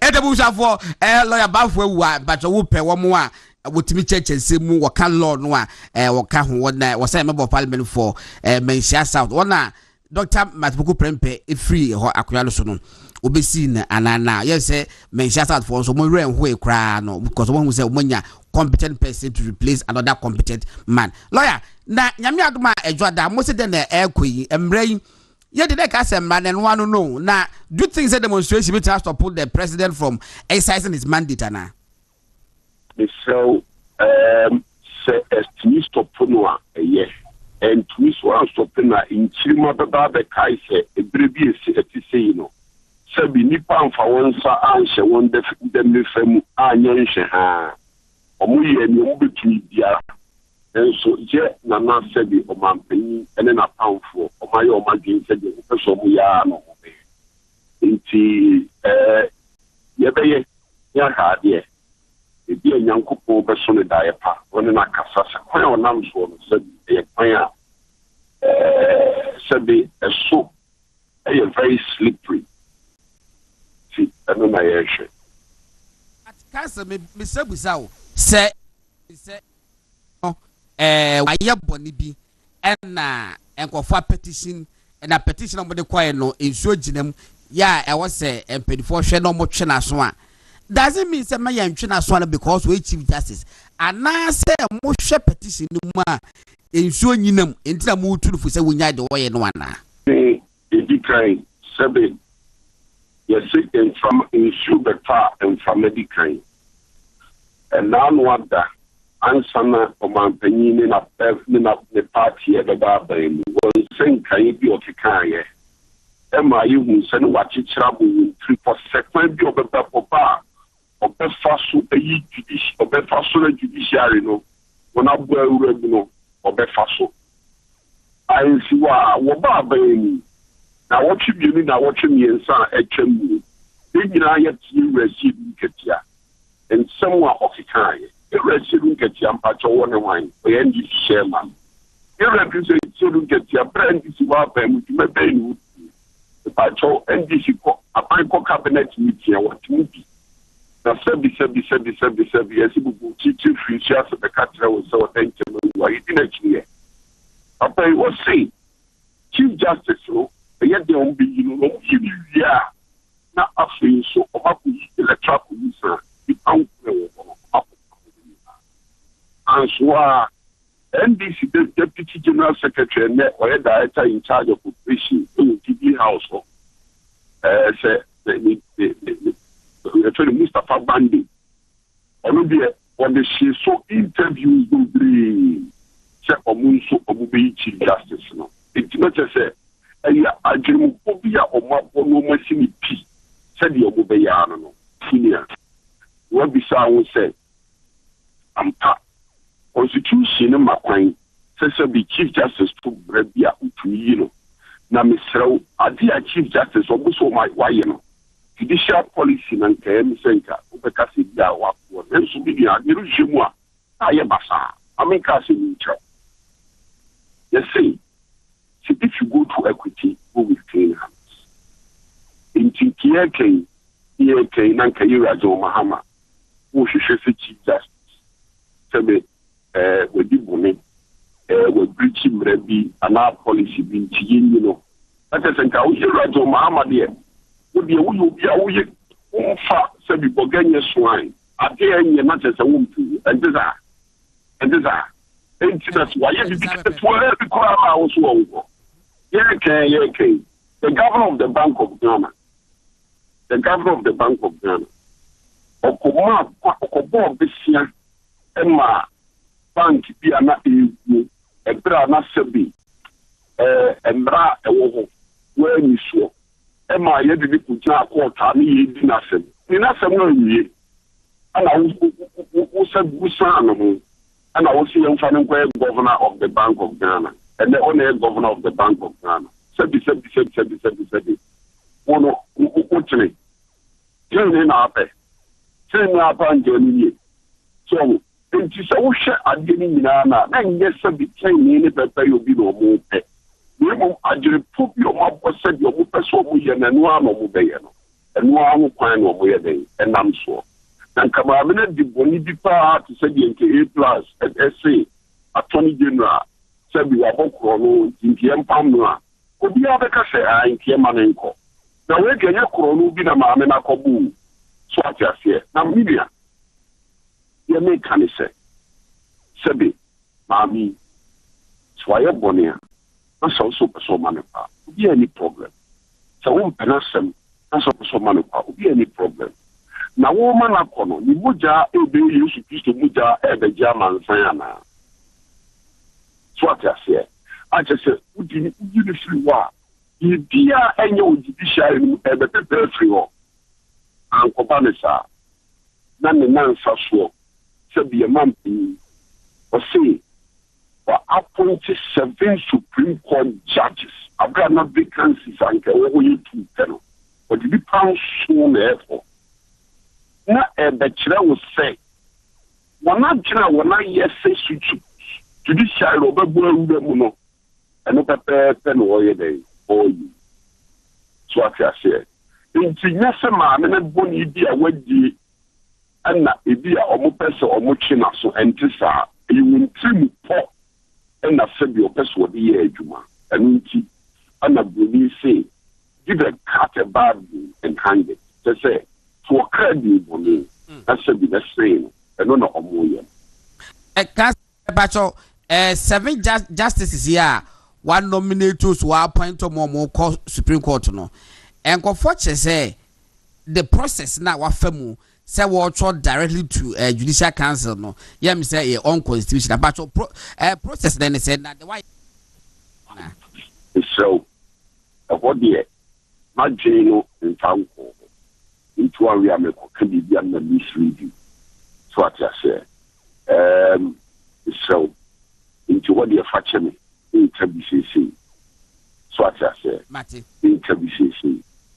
And the member assignment for kind.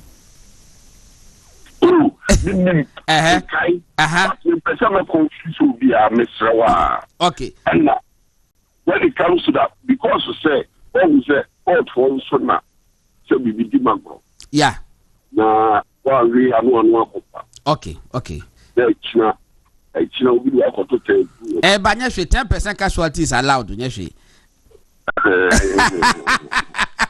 I was avoiding Honorable Naje Bafwe, where lawyer and where member of parliament for Mensia South, Ashanti region, MPP Nimapa, and any AD and command. Yamiaduma, more petition. As I command president Nuemu, and I say more petition, the command speaker of parliament, and up more yet there, apart from yet Chamberding. Lilia, so, what's the process? Let's start here, and by May and Casa. Ye sheniema ye nkasa ye sheniema ye chenyina ne se ye hwese won se article 146 no we say my president fine e ma ne ye de process e koso suspension e ba ye no problem ye bisa se sabi tunya wa ban sem what the suspended chief justice no we say engrana kan here. There's a discretionary power. It says a discretionary power means we shall Article 296 of the Constitution. Now, discretionary power in a manner which is arbitrary, in a manner which is capricious, in a manner which is a friend say unfair. No, nature set regulation. You are a Bɛkyerɛ in Nasua with the exercises our discretion. Our regulation, the constitution, it's a 2 military constitution, the frame of the constitutional instrument. In Timor, besides our constitutional instrument, a 1 year. The total year our constitutional instrument in the hall. In Timor, besides, here, court, a testing, say, decision to suspend the affair. Not stand and then a court to look also under Article 23 of the Constitution. In T. Kamia, say, we share one cent to can what can, 1 year, 1 year, 1 month to a move to, not just a judiciary of us will remove. Now we really send a chief justice in now I appoint to the 7 judges in Swat. Now we can see not as a capricious suspension or they arbitrary. So now a noon and my genasi as a dirty the recent pay. So you are to support 77. What the 76 better than 9 and as well the 9 so better than 6. It's the repetition command not at open suspension Tristan Nasabi in so not tossing you so. I didn't know the subject to be the mob. I'm 1 gun of mine. Share media, I mean, casting so. 1984, Okaya, and a nipple before chief that is. Yes, okay. Affected judiciary, affected judiciary, no. It took them a long time. They can say, and then you'll be obeying Afro-Barometer survey. Yeah, feedback on the banner say. Ghana judiciary, Sabi, and one day were formed in the week. The person done it. Pa, mete. So I say, now you say, Sabi, Apada, Sabi, or Yari, now Yakwa, one is son and young Kupa, the one who is the moon Katra. Sapadano, Sabi, yes, Yan had to make it, and Yan Basa, and yes, sir, Yariano. Any day, and a good young one. So, yeah, can in the 80s, and the Ghana form ranking you are, you can't back for some years issues with one. If you need social media, no media. You might be free among tears here. In tear, you need your war, assuming that you are giving a 10 million penny. In the 80s, so Bekaya, there were a lot of there was a lot of harassment of judges. There's a lot of harassment of judges. So the judges be a while. If you suspend you almost say we are calling for the actual letter. It was a sinister move by an element of GNDC. And when it's about to NDC, it is great judges. So then the issue. Yes, me. You can say, yeah, right, please, to me, one in San Francisco, after the first December ruling by the Supreme Court of Ghana, in your complaining, when two other movie say, I'm judges. You are running to one, you decide. So, about the end, you are about certain government. Judiciary to meet your and so many are. So, yes, Sabi, he passed was a baby tribunal after who bring a case for court. Now, will be a Sabi, or Yamanuni, or fact, or what they are afraid judge, what can't tell you there. Say, I'm a person who really say a banisa open confidence nipa de be court no e be bafom.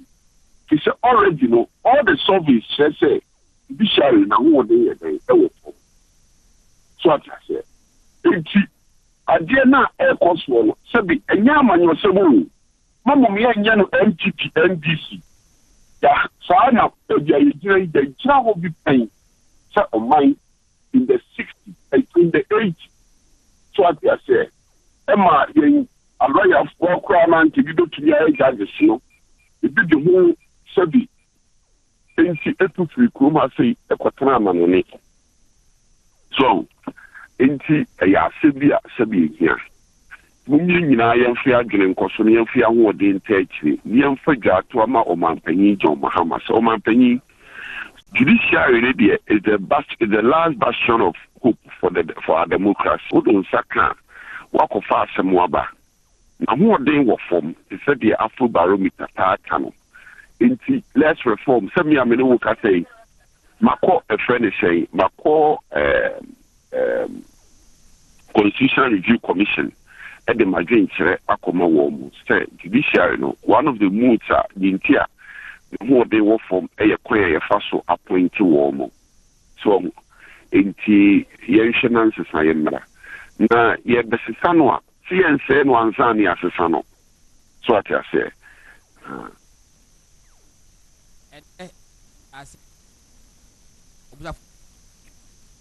atwamento kasa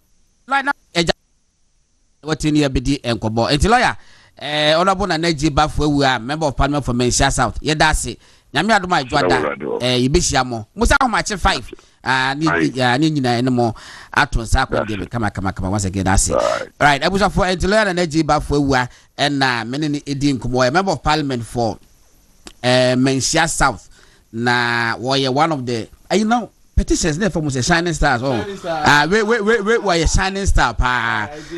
Lawyer is shining star. MPP for you see, and quite a work center when they cost one month in Yancy beer anymore because MPP for numbers new our parliament 88.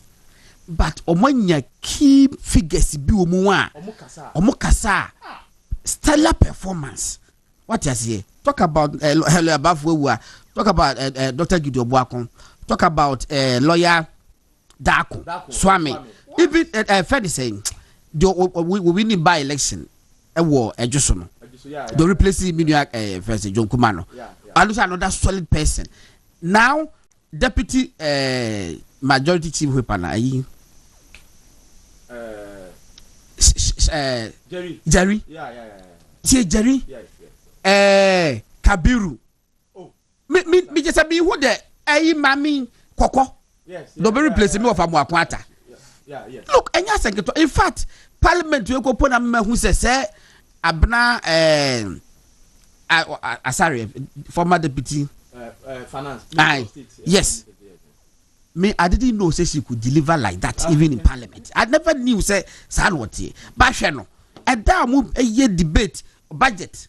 Na immediate past finance minister not have me Adam a start open discussion now we will pass by a baton no the ma abna or Asare or we will pass the master and now at a point in time I could upon Kuman so be so mu also distribute passes and na kwa na we are chested what you say more dribble and this for mama support to be a what dibia or no enko parliament. Na mo so a mo party helps of affairs at the party headquarters no so no mo make sure say the party stands united oh na mo nko de e wo say ko did e kwaso de before message and then message be brief but e be no message dey read ni nyina ne say ai me phone so dey wo etiri nyina ne say obi everybody is phone dey betumi ayira password go so be mu obi e ka say of unity e be ye yanko by sana matari ko ma pija unka o mama me bi atwa bada papa sa hu who say koka o mama me bi atwa bada papa say that before on fight wa send message say dey nkura sesem no yo matari ko ni sisi ana mi that mama yeah mama we are sorry mama we are sorry no my course yo MPP there no my course ehu unum say they did the same thing to Georgina Wood eda maame no call retirement judiciary as chief justice. I say NDC nearly forced me to resign under Mills Georgina Wood. I mean, all Kasari can never tete.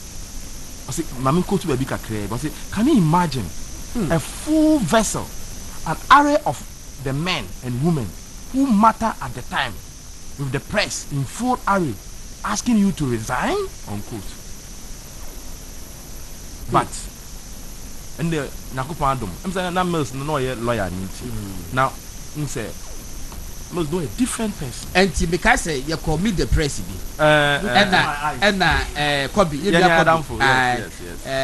Ebusade say that time na NDC national chairman the late Kwabereji and the worker say what we I don't know where the frustration was coming from anyway but what the card say and there are so several ways of killing a cat but me yeah that I'm not on my loose case view of course it is stories be bring it press a conference the bass and a copy beside say yes he say bo person bo be no say come look into my eyes like a cat look like a cat hunter when he said don't kill it here but what he say one no was under pressure yes but and I walk out yeah me say one no or yellow long and take it or leave it Mills was a different person were modest were hawkish and now were more exposed so but what hey to you see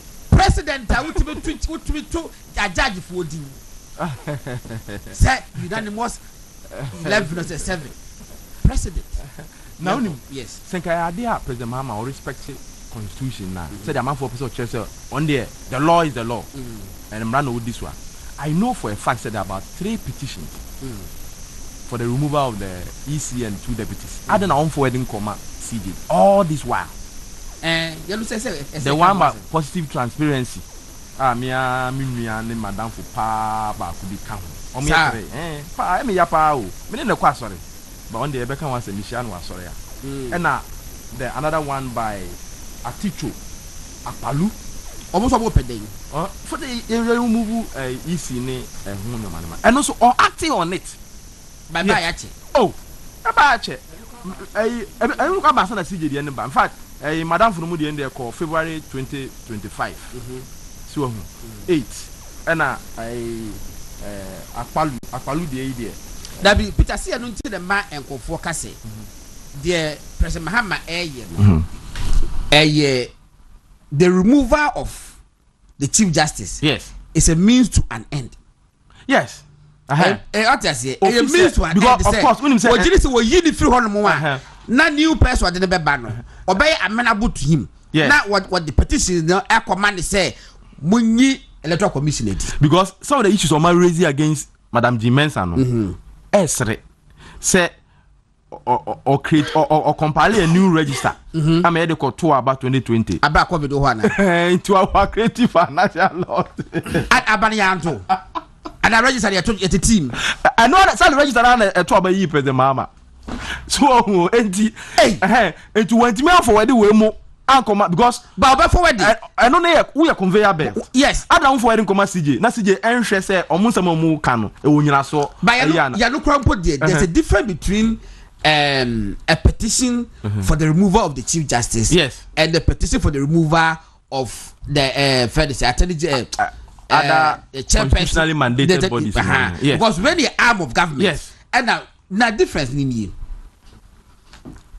for the removal of charge boss yes NCC and EC boss president no one can you don't even have to read everything you forward to who be as say na ka say heading no petition for the removal of the commissioner of the chairperson of the electoral commission open pa you don't even need to know the author the petitioner straight away my secretary Fakoma Chief Justice yes sanity you don't determine anything I know enkoy you know enkoy yes but or train na onya ono no sija o pa all confidence ansana wa forward ansana wa forward these petitions by positive transparency and accountability movement for any Akpalu to the Chief Justice now take a own decision okay and the money hu no ebio ono no say the Ghana Bar Association obey president yao omukosra no match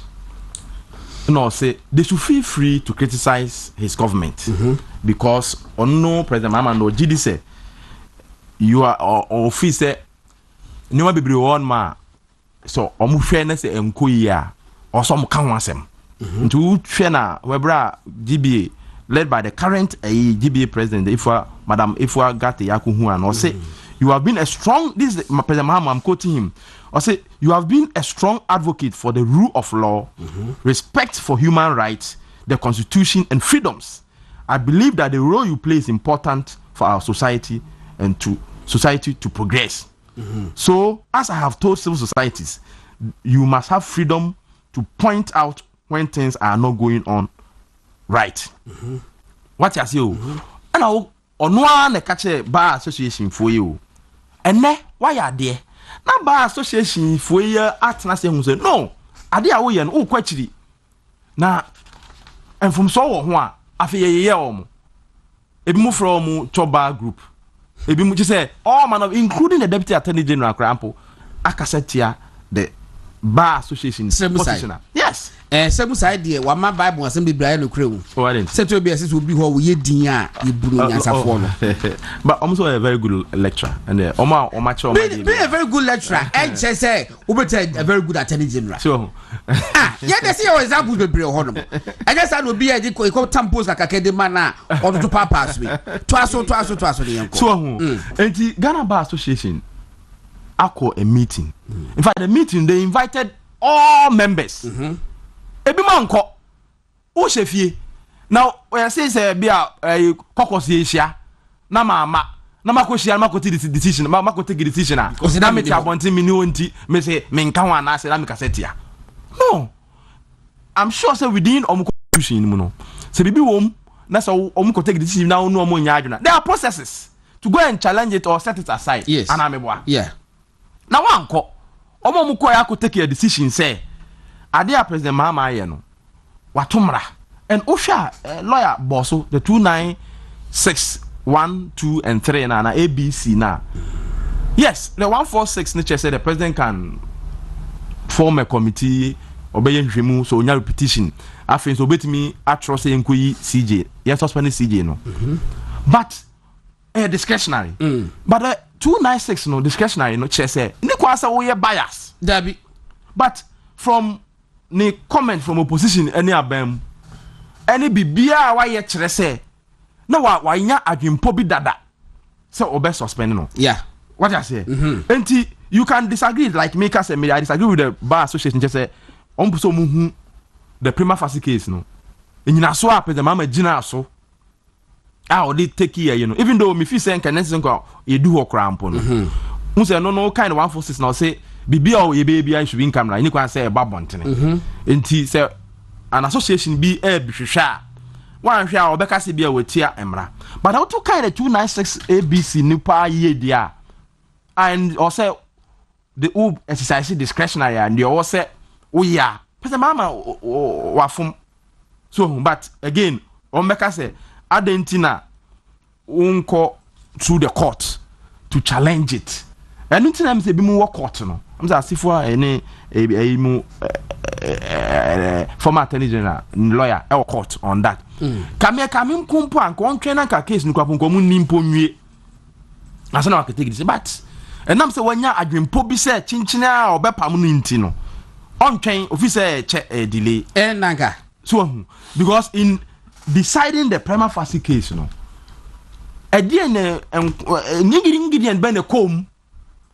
So far they are thing na ebibia no a tasum police need o police ni wakakoto asase ewo western region hobe buzua asase akoto e no ehun aba asem in fact the power of attorney nipa no beton asase ni ma o say nipa no no ye bonina na asase na the girlfriend no ni nipa e na em say one fa kwa pass no konya power of attorney beton asase ma asase case na ko high court what before Akwa appeals court, sa ko PA or Supreme Court.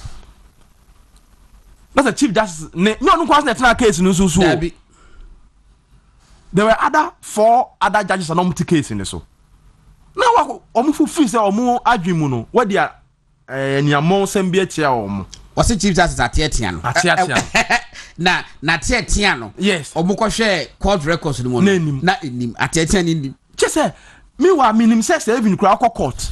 Next proceedings of the court no o person unya o baby a obekwa apply ma osaka of course say o call na say ye the man now we na even judgment impo if say ebi wo ma wo say e ba na say amamu anase o ma boss na enima you can apply to the court. Okay, mame ko e ho kuka ho yapon sir nade aka topic me okay say plus are 7 out time and I'm go for the evidence ban why we say the account belongs to A plus and it's a verified one. A verified account. He has used it for years. Yes. He is just a coward trying hard to run away from the arms of the law.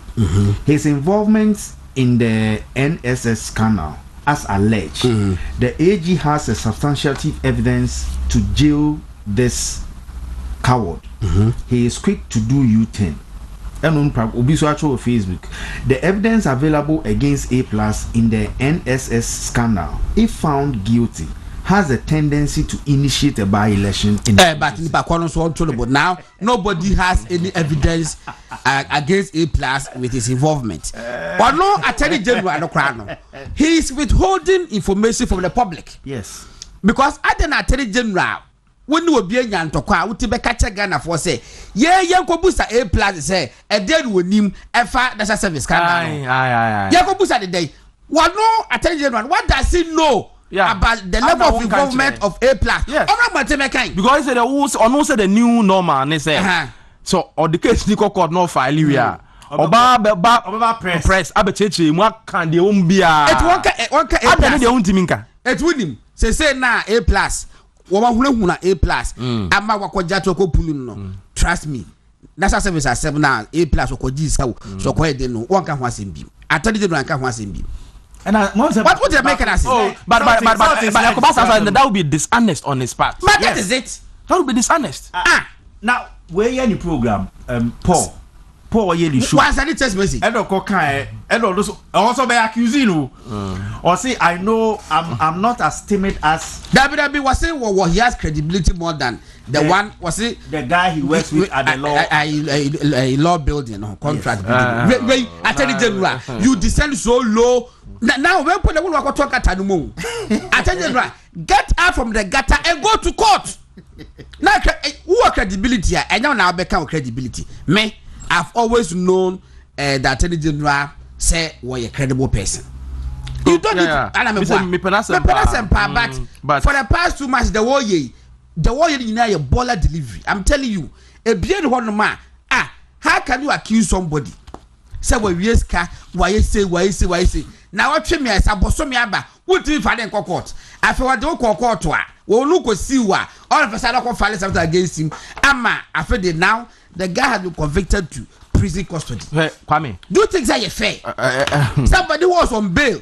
What should I go customer to so? Ama now he's been convicted to prison custody. He committed to abuse of power. Kwame, yes. Say we now for no him. Yeah, no more program no.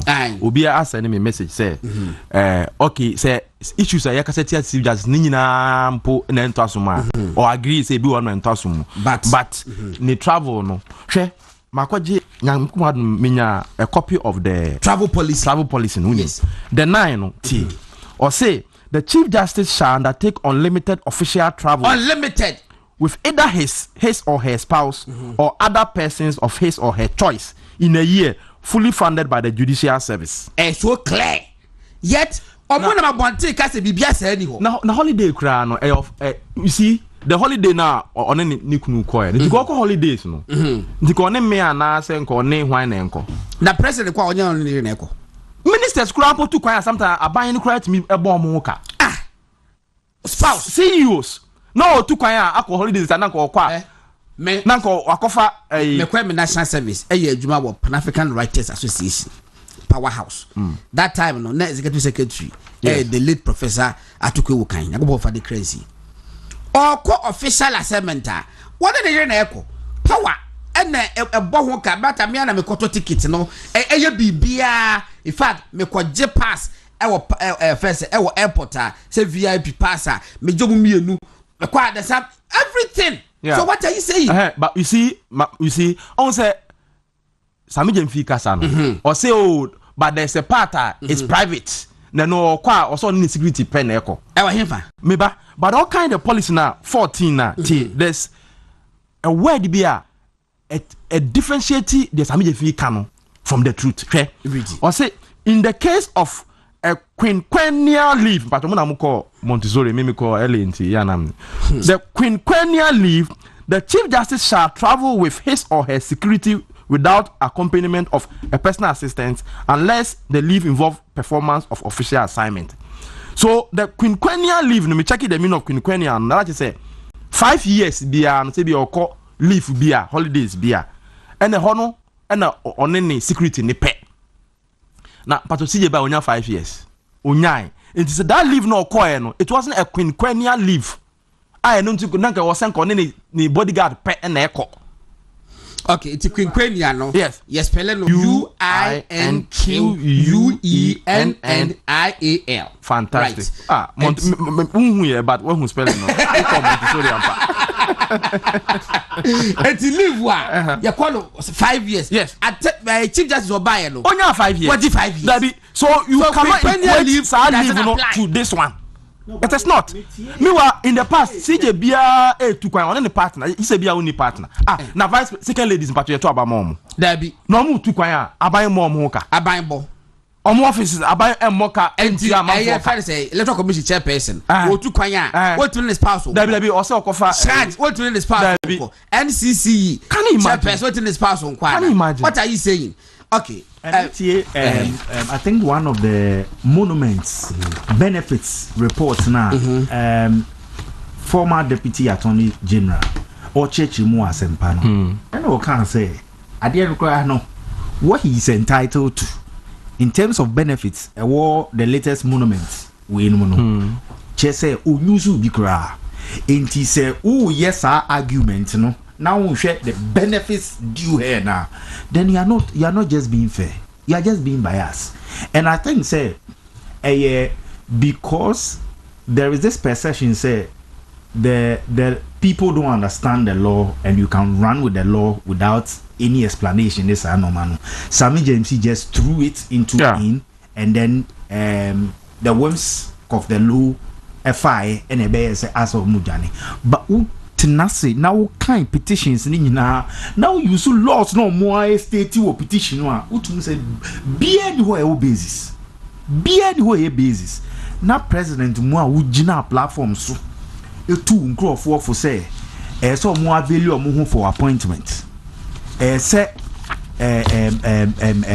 judiciary one munya NDC for yes I know na obegina odama obi a watch book to me be na no eka say your friend is saying indecision but me kind of me patrol deputy director be Gihok or to tune same gun from me papa Gihok yes me pese mu busa ne say ne konya na oteso no e ba ne say ne ye over 1 million Ghana cedis akonya uko hoyi munye profit unye unfa business bia mai esikejwana yes osi akonya na ewo ho no mpe the mama say my inside the entom moka because yeah no so ore ho a obi no onimakuti ewom yeah oh godo pon program na baby a hode na so ka radio asem no church radio tawo nim no ma untumi nka ho nzem president ka was say ye re ho a no musa ye ni jinso a ye no musa ye ni aju ye ni jinso a ye no musa enti ene wanwa so beton nsa na friend say waboka enti yam say adwuma de ni nyane ye de ba na wie ya ne sa ho